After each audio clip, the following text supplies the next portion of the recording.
Hello, I'm Sean Finnegan, and you are listening to Restitutio, a podcast to get you thinking about biblical and historical Christianity, to inspire you to follow Christ, and to convict you to lead a consecrated life.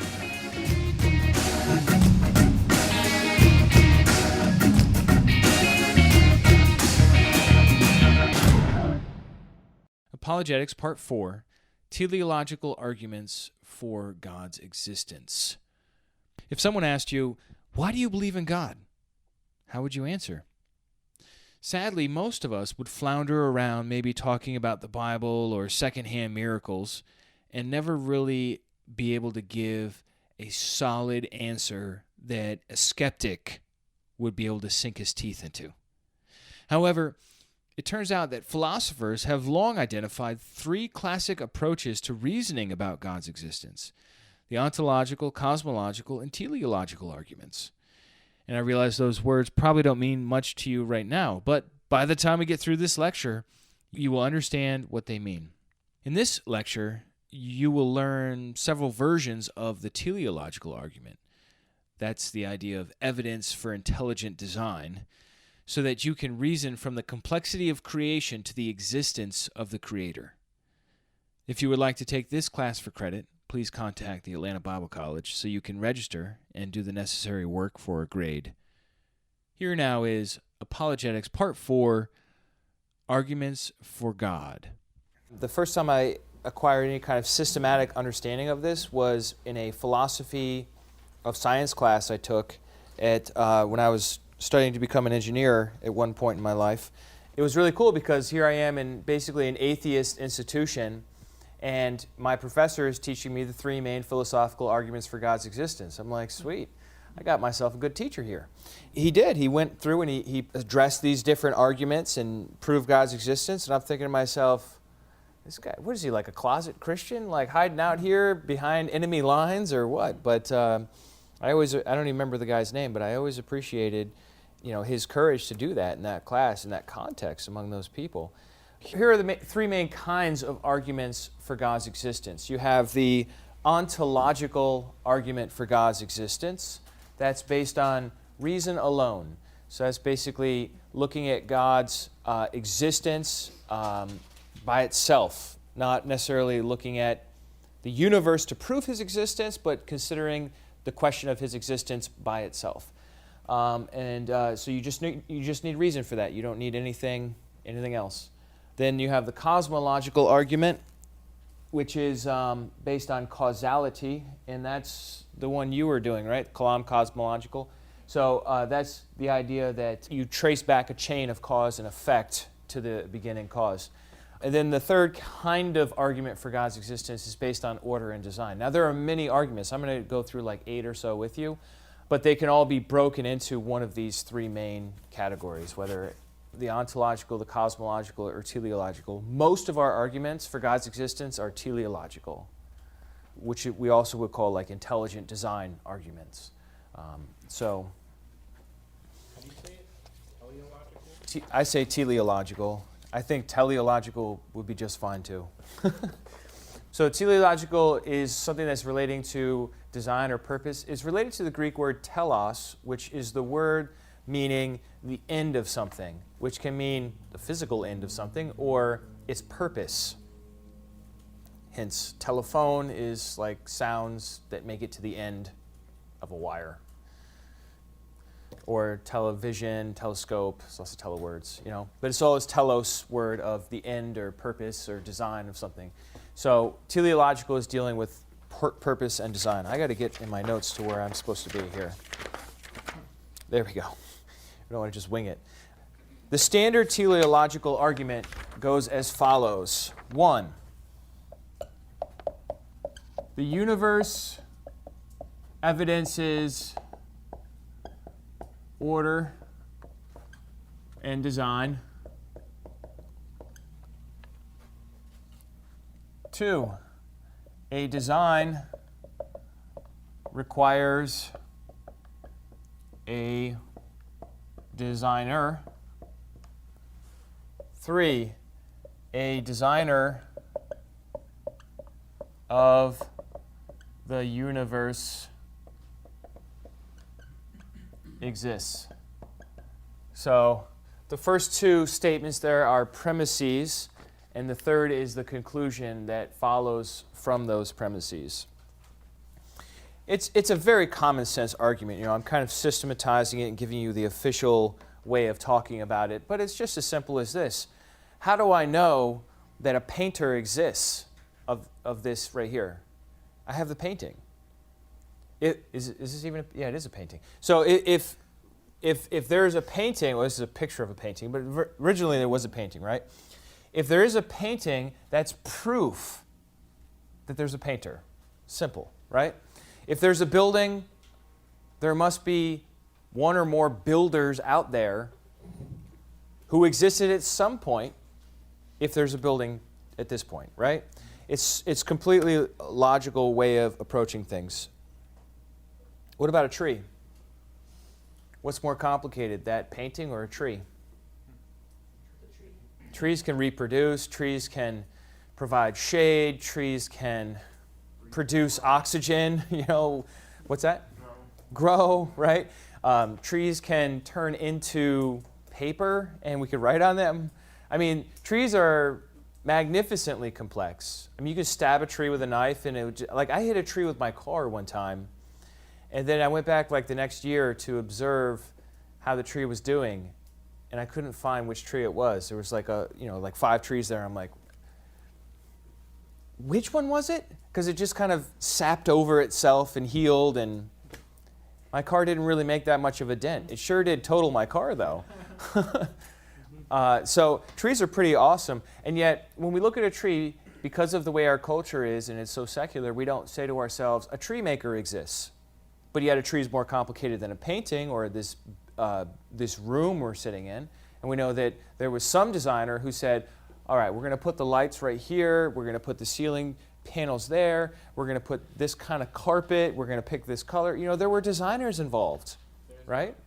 Yeah, in the chapter I read, there was an argument that said if there were like 2 guys walking in the woods and they saw this giant round ball that was out of nowhere, they'd never seen it before, and he's like, these theist and atheist, theist has atheist, do you think this just came out of nowhere? And the atheist would be like, of course not, someone made it. And it happens a couple more times. He's like, what about the universe? A giant round ball that no one's ever seen before. I think it just came out of nowhere. He's like, no, it's always been here. Here's a little video that I thought was pretty funny. It's called The Atheist's Worst Nightmare. Now, if you study a well-made banana, you'll find on the far side there are 3 ridges. On the close side, 2 ridges. If you get your hand ready to grip a banana, you'll find on the far side there are 3 grooves, on the close side 2 grooves. The banana and the hand are perfectly made one for the other. You'll find the maker of the banana, Almighty God, has made it with a non-slip surface.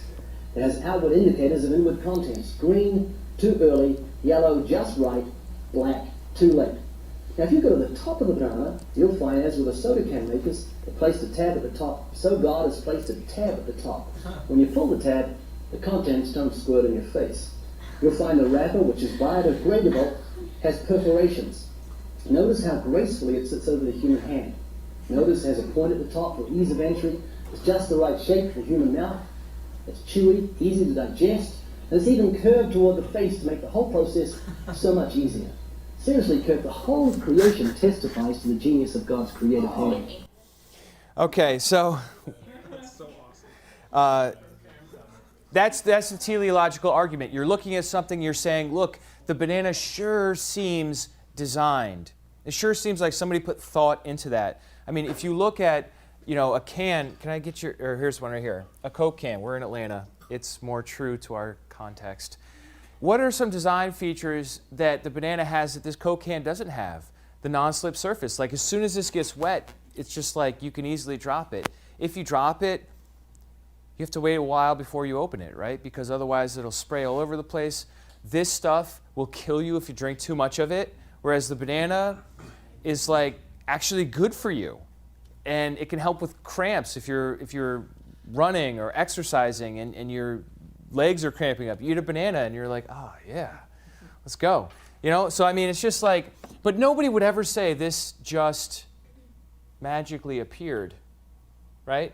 Obviously somebody designed this, and yet a banana is better designed than the Coke can.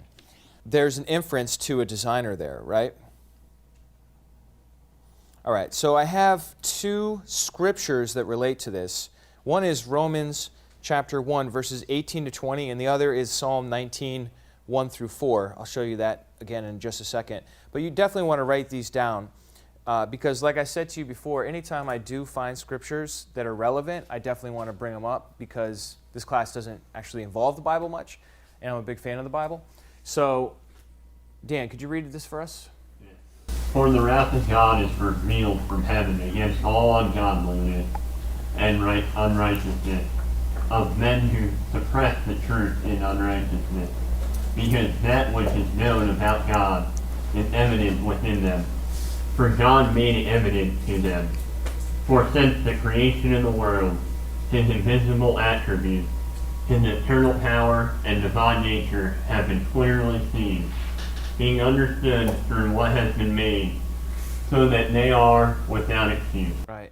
So since the idea that there is something evident about God, but especially this here, for since the creation of the world, God's invisible attributes are clearly seen through what has been made. I mean, people can look at the universe and they should make the inference to a God who made the universe. That's what Romans 1 is basically making the case. Paul's making the case that people basically know that God exists just by looking at creation itself.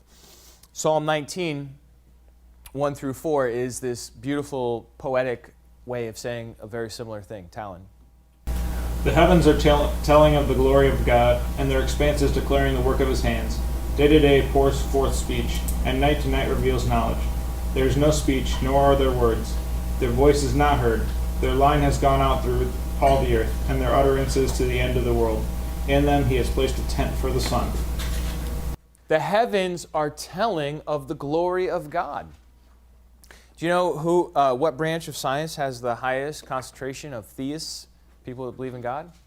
It's the people that study the stars, people that study the grandeur of the cosmos. The heavens are telling the glory of God. I mean, it is just so impressive when you study the universe and how it works. And if you take something as simple as like gravity or the electromagnetic force or nuclear forces, like the strong or weak nuclear forces, any one of those four forces you study, you're like, wow, this thing is just so amazingly designed. And if you go far enough with physics that you get to start studying relativity theory and what Einstein started to discover in the early 20th century, it'll just blow your mind how the universe works and how it's put together, let alone quantum theory and how tiny little things work at a microscopic scale. It's really hard not to say this thing is amazingly put together. But no, we can't say that. We can't say that because we know it just came from nowhere. Right? That's kind of where we're at with that. There are some advantages to the teleological argument that other arguments don't have. One of the advantages is that it's very easy to prove because it's inexperience. You can talk about a banana or a painting.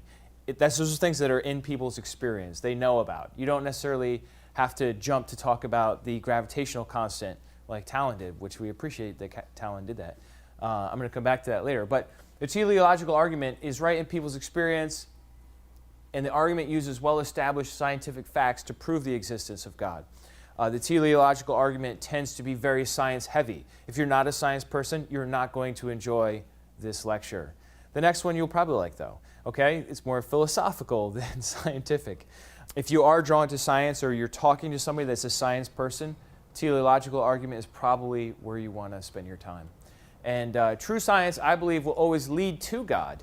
After all, science is a study of the creation, and thus it's indirectly a study of the Creator. And so I'm not anti-science at all. My first degree was a bachelor's in science. So I love science. I think science is cool. And science is really studying creation. So how can it not help but extol and lift up God? One of the things that I want to make a distinction between is operational science and historical science. And this is a distinction made in the Answers book put out by the Answers in Genesis people. And I think they make a really good point here, because when you look at operational science, that's the kind of science that does experiments on things to figure out what is the case and what is not the case. And that's the kind of science that ends up giving us advances in medicine and discovery of DNA and transportation and communication advances that we have. But then you have historical science, and you see there's a guy who's just sort of like holding his thumb up to a bunch of bones and imagining what they actually look like if they had spots, and how they attacked each other. And it's just, I don't know, I just want to make a distinction between these two realms of science. One, I consider legitimate science, where they are actually testing things, coming up with hypotheses, and figuring out if those are false or not. And the other one is just like telling stories to fill in the details. And I feel like when it's story time, we're not doing science anymore, honestly. And that's a lot of what ends up happening, sadly, in our time. Do you kind of mean going back and like finding gaps in what they think happened evolutionarily and things like that? Is that what you mean by historical science? Yeah, I think they're both going to have the same degree. They're both going to wear the white coat. They're both going to be called scientists. But one's doing actual science, and the other one is just guessing at what he thinks might have happened. And I don't consider that science. I consider that guessing what might have happened. It's history. It's not like this illegitimate enterprise, but I don't think it deserves the label of science, even if we complicate it with all sorts of technical jargon. That doesn't make it science either. That just makes it complicated with technical jargon, which you can do to Dr. Seuss books if you want. It doesn't make it science either. All right, so I want to talk to you about the watchmaker argument. This is the most classic form of the teleological argument, pioneered by a guy named William Paley a few hundred years ago. And this is what William Paley said. Jesse. In crossing a heath, suppose I pitched my foot against a stone and were asked how the stone came to be there. I might possibly answer that, for anything I knew to the contrary, it lain there forever, nor would it perhaps be very easy to show the absurdity of this answer. But suppose I had found a watch upon the ground, and it should be inquired how the watch happened to be there in that place. I should hardly think of the answer, which I had before given, that for anything I knew, the watch might have always been there. All right, so if you see a rock, you might be tempted to say, this rock's just always been here. But if you see a watch on the ground, nobody's going to say this watch has always been there, right? Why? What's the difference between a rock and a watch? Watches are more complex. Okay. What else? What were you going to say? A rock is part of nature. All right. Next slide here. The watch must have had a maker, that there must have existed at some time in some place or other an artificer or artificers. That's somebody that makes something. Who formed it from the purpose which we find it. Actually, to answer, who comprehended its construction and designed its use. Every indication of contrivance, every manifestation of design which existed in the watch exists in the works of nature, with the difference on the side of nature of being greater or more, and that in a degree which exceeds all computation. When you see the watch, you immediately make a design inference. In other words, you immediately say, somebody made this object. You don't make that inference, though, when you see trees or plants or dogs, right? You just say, oh, dogs, they just came from other dogs, and they came from other dogs, and maybe they came from a banana way back. What? So like, why is it that when we see something complicated like a watch, we make a design inference, but we see something way more complicated like a dog, we're just like, I don't know, somehow it got here. It's a double standard. And so what William Paley's saying is, in nature, the living things that are around us are more complex than something as simple as a watch. And so they should themselves point us to a maker. I'm going to give you the example of the hummingbird, okay? And so what I want to do in the rest of this lecture is cruise through 4 arguments for God's existence. They're all teleological. okay? The first is the hummingbird. I want to just describe the hummingbird to you, and I think once I describe it to you, you're going to be like, this thing is awesome. There's no way it just sort of like popped into existence. You know, it had to have been designed. And then I want to use a cell, just a normal living cell, okay? And that's number 2. Number 3 is DNA, and then number 4 is fine-tuning, which Talon had already described a little bit, so I'm just going to review some of the things he said. Each of these is an argument for God based on design or some sort of teleological reasoning. So the hummingbird, right? Jacob, could you read for us? This is from a book called In 6 Days by John F. Ashton. For controlled, heavier than air flight, there are 4 fundamental requirements. A correct wing shape to give a lower air pressure on the upper surface, a large enough wing area to support the weight, some means of propulsion or gliding, and extra surfaces or a means of altering main surfaces in order to change direction and speed. Flight occurs in many branches of the living world: birds, insects, flies, bees, wasps, butterflies, moths, mammals, bats, reptiles, the extinct Pterodactyl. each class of creature is anatomically different, with no connection made even by the most ardent evolutionist. A bird's wings are made of feathers. A feather is a marvel of lightweight engineering. Though light, it is very wind resistant. This is because there is a clever system of barbs and barbules. Each barb of a feather is visible to the naked eye and comes off the main stem. What is not generally realized is that on either side of the barb are further tiny barbules, which can only be seen under a microscope. These are of different types, depending on whether they are coming from one side of the barb or the other. On one side of the barb, rigid barbules will emerge, while on the other side the barbules will have hooks. Thus, the hooks coming out of the barb will connect with the ridges reaching in the opposite direction from a neighboring barb. The hooks and ridges act like Velcro, but go one stage further, since the ridges allow sliding joint, and there is thus an ingenious mechanism for keeping the surface flexible and yet intact. Have you ever thought about a feather before? Have you ever noticed that when you hold a feather, you can go one way and it's okay, and if you go the other way, it frays all apart, and then it's hard to put it back together again, right? And the thing about feathers is that, like you said, they're very light. You know, like if you drop a feather, it just sort of floats down, right?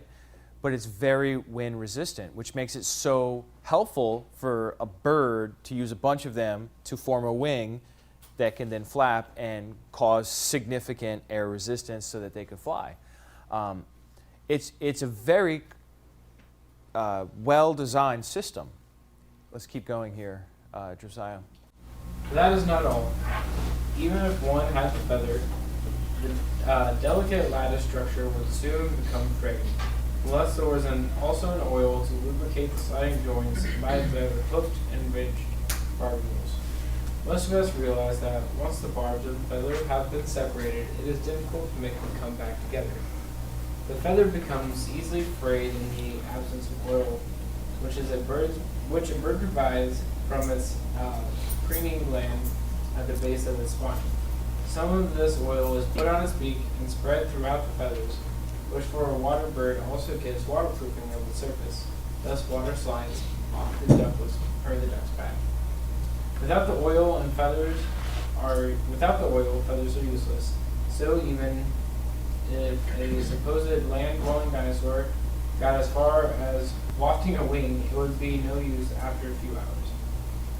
As one might expect, however, the story does not end there either.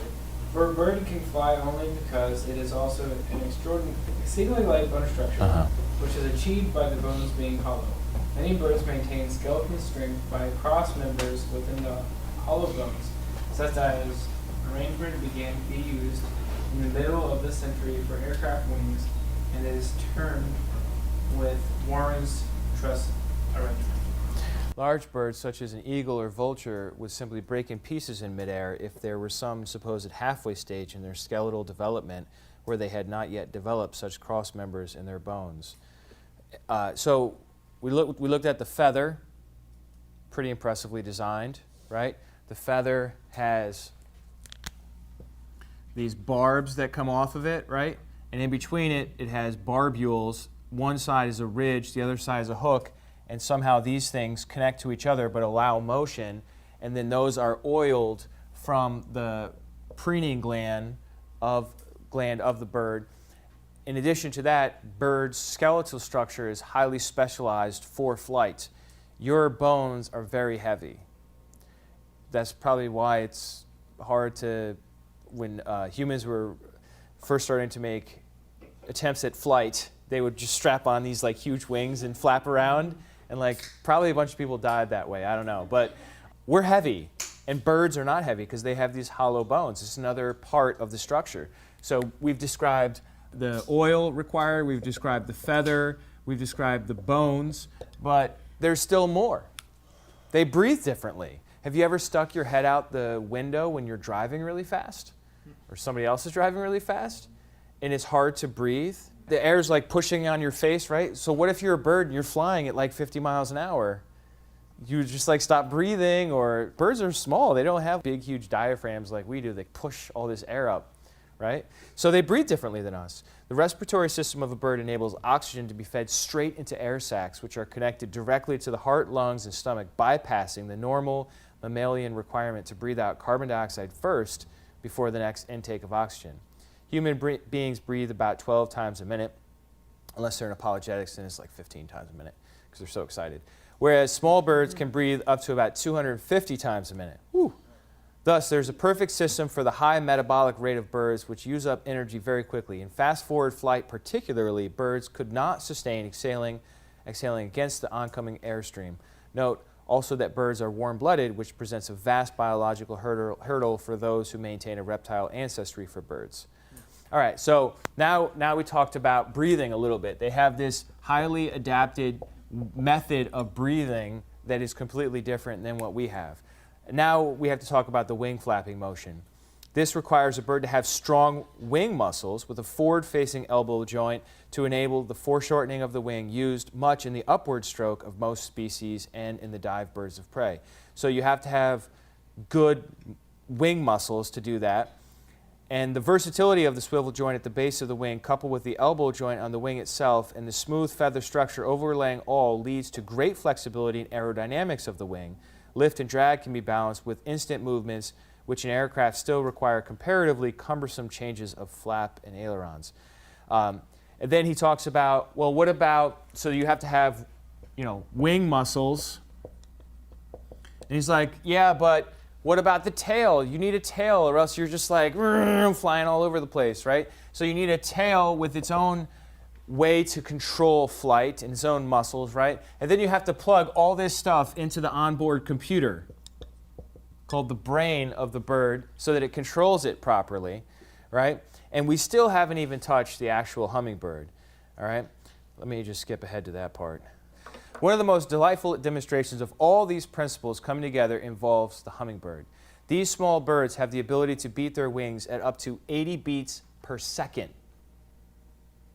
1001, 80 beats. 1002, 160. 80 beats per second. That's some serious wing muscles, right? And as well known, can hover, fly backwards, forwards, and sideways with ease. Speeds of 50 miles an hour are commonplace for these flying marvels. Fuel must be replenished very quickly because of the great turnover in energy. Consequently, the bird must feed on a food which can be broken down quickly into energy. What's that? Sugar. Oh yeah. All this is achieved by feeding on the nectar of flowers, which requires the ability to hover and a thin, long beak to get into the flower. The bird also has a special tongue with 2 furrows, enabling the nectar to be stored on it. The long tongue goes in and out of the bill at an unbelievable rate of 13 times per second. Imagine that, you stick your tongue out and in 13 times, in 1 second. I think Jesse got 3 times in a second there. He was cruising too. When retracted, it is curled up at the back of the head. one can envisage the odd scenario of the supposedly half-evolved hummingbird either with the ability to hover and a sparrow beak, unable to feed, or the long beak but no ability to hover, which would mean flying into the flower with no ability to stop.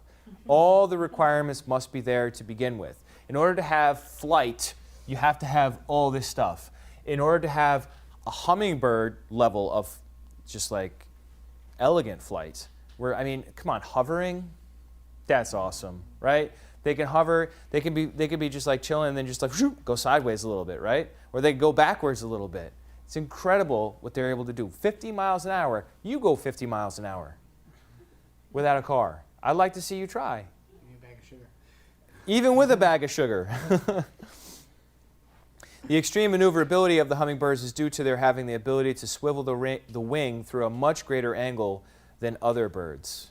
And so they create a power stroke up and down. It is not scientific to argue, on the one hand, for the obvious design of a Boeing 747, and then rule design out of court when considering the far more versatile flight of an eagle, falcon, or the remarkable hummingbird. That's the design inference. We're saying, look, hummingbirds are better designed for flying than, human-designed aircraft, because human-designed aircraft struggle to do any number of these small maneuvers, fine-tuned maneuvers that the hummingbird can do. Like, we've just figured out how to make little drones that can hover. If you see a drone like hovering around out on the porch there, nobody's like, I wonder if a skateboard and a remote control car somehow got together and randomly produced this object without any intelligence behind it. Nobody says that. They're like, wow, what are they designing next? Right? Isn't that what we say? So when you see design, it bespeaks or it points to a designer. So that's argument number one, is the hummingbird. Argument number two is cell complexity. And so I want you to consider a human cell. Here's a picture of a human cell. Formerly, this is Howard Perth in his book Blind Faith. Formerly, it was thought that a cell was composed of a nucleus and a few other parts in a sea of cytoplasms with large spaces in the cell unoccupied. Now it is known that a cell literally swarms, that it is packed full of important functioning units necessary to the life of the cell and the body containing it. The theory of evolution assumes life developed from a simple cell, but science today demonstrates there's no such thing as a simple cell. Even the simplest organism known to man, just like the basic bacterium, still has this incredibly complex set of organelles within it that are doing all kinds of different things, from generating energy to metabolizing to copying DNA and RNA and letting stuff in and out of the cell. I mean, the cell, there is no such thing as a simple cell.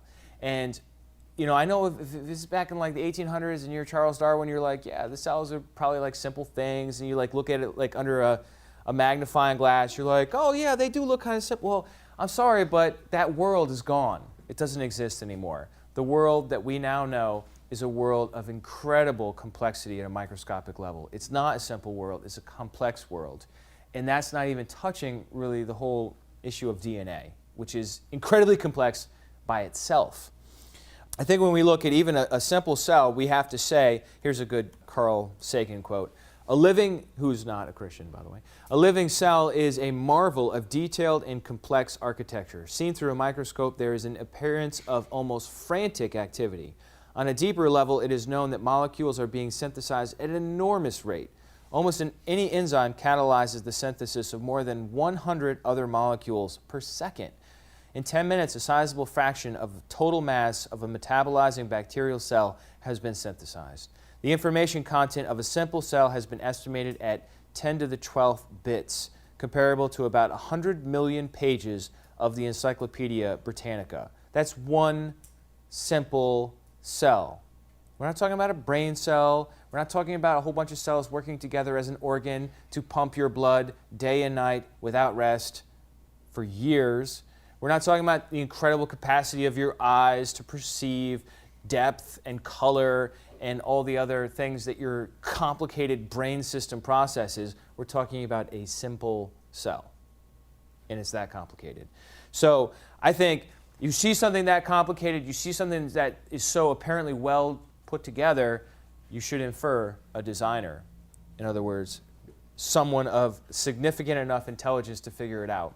But here's the rub. Everyone or everything that is intelligent that we know of in the natural world is made of cells. What stuff is not made of cells? Well, water is not made of cells. Rocks are not made of cells. But everything that's living that we know of in the natural world is made of cells. So who made the cell? You need someone to make the first cell, right? And so obviously I'm arguing that God exists on the basis of that. All right, moving on to argument number 3, which is a DNA argument. I have some handouts for you right here. This is a DNA argument. It's based not on complexity of how DNA actually functions, but it's based on how DNA stores information. It's something that's totally different than what I just talked about. And I love this little comic, once again, from the Answers book. On one hand, you have a scientist who is working at SETI, Search for Extraterrestrial Intelligence, right? And he's saying, any day now we'll pick up a tiny coded signal, and then we'll know for certain that there's intelligence out there, because coded information does not arise by chance, right? As soon as we get a coded signal, we know there's intelligence out there. And then here's the biologist. The precisely coded information in each cell would fill many books, but we know for certain that no intelligence created life. So there's an obvious inconsistency there between those two approaches in different fields. I'm just going to breeze through this. If you are interested in it, read Perry Marshall's spiel. That's only part of it. His whole thing is actually longer than that, but I'm not here to stress you out. This guy, Perry Marshall, is an information specialist. He is somebody who works with networking and computers and information. What he argues is that DNA is an encoding, decoding system.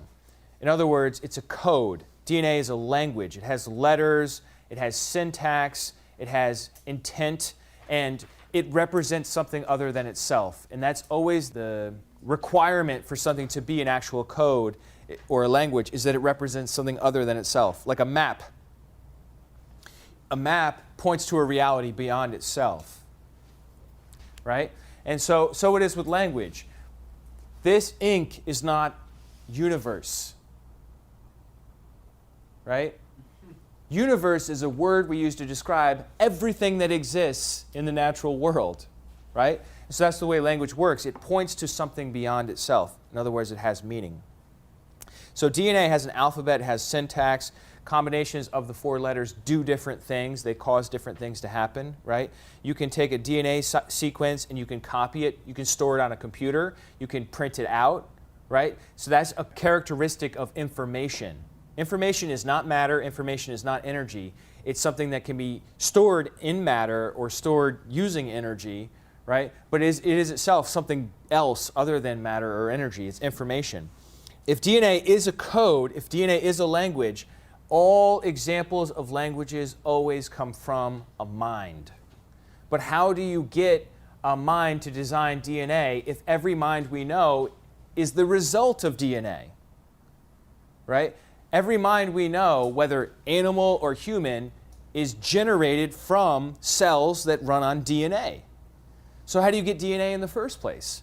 You still need it to come from a mind because it is a language. Languages do not arise on their own.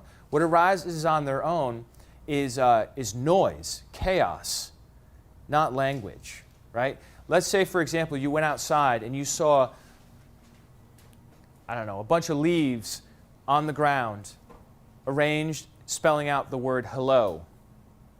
Who in the world would ever say they randomly fell that way?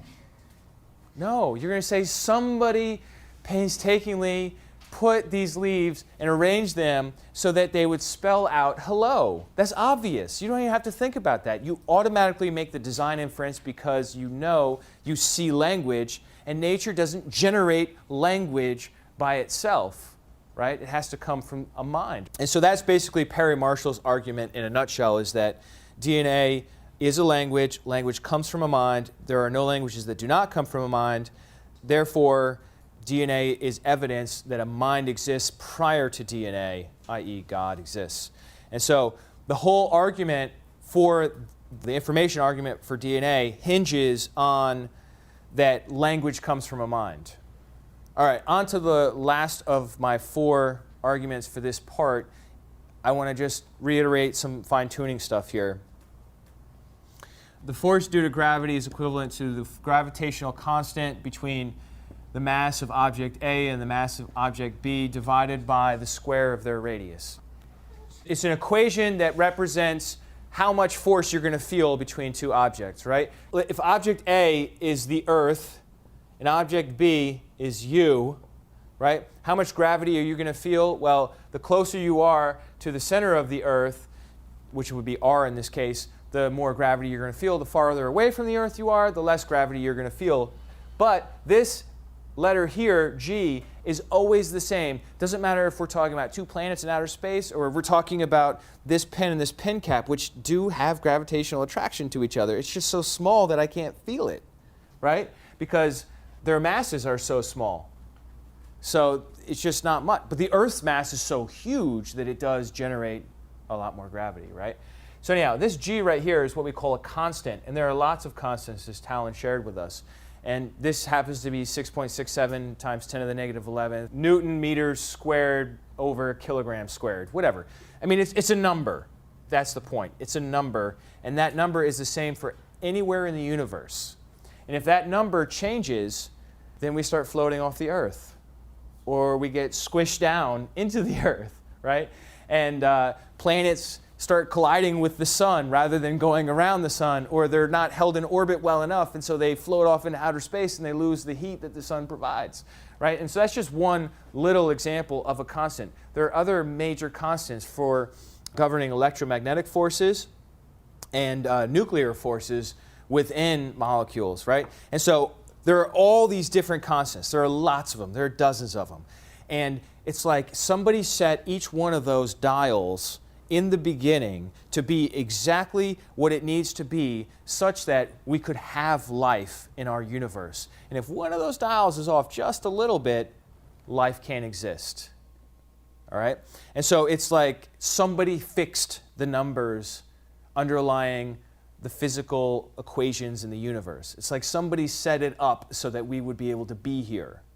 And this argument is well expressed by Roger Penrose, who says the chances of all these constants being exactly what they need to be to support life are 1 in 10 to the 10 to the 123rd power.